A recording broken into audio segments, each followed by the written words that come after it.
మొన్న ఈ మధ్యనే ఇరాన్ అమెరికా వార్ లేదా ఇరాన్ ఇజ్రాయెల్ వార్ లేదా ఇరాన్ అమెరికా ఇజ్రాయెల్ల మధ్యన యుద్ధం.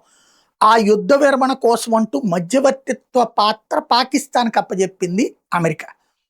పాకిస్తాను ఖతారు రెండు కలిసి చేస్తుంటే ఖతార్ని పక్కన పెట్టి మరి పాకిస్తాన్ చేతనే నడిపించింది. దాంతో పాకిస్తాన్ ఇక నాదే హవా అనుకుంది.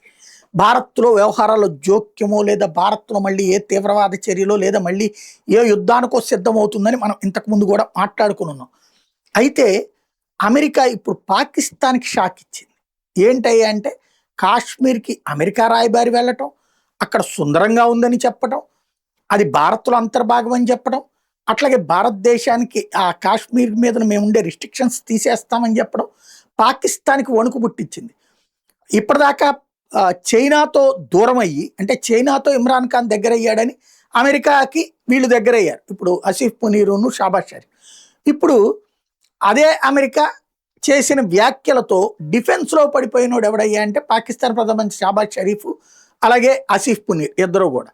అమెరికా స్నేహాన్ని అడ్డు పెట్టుకుని కాశ్మీర్లో మిగతా మొక్క లాక్కుందాం లేదా ఎంతో కొంత ప్లేస్ లాక్కుందామని ప్రయత్నిస్తున్నట్టు పాకిస్తాన్కి ఇది ఊహించని షాక్. దాంతోపాటు ఓ పక్కన రాయబారిగా పనిచేస్తుండగా వాళ్ళకి మధ్యన ఇలా చేయడం అనేది ఊహించలేదు. దాంతో ఇప్పుడు అమెరికా రాయబారికి, పాకిస్తాన్లోని అమెరికా రాయబారికి పాకిస్తాన్ ప్రభుత్వం సమన్స్ జారీ చేసింది. వచ్చి తక్షణం తమ ఎదుట హాజరయ్యి ఈ అంశం మీద వివరణ ఇవ్వమని. ఇది కీలక పరిణామం.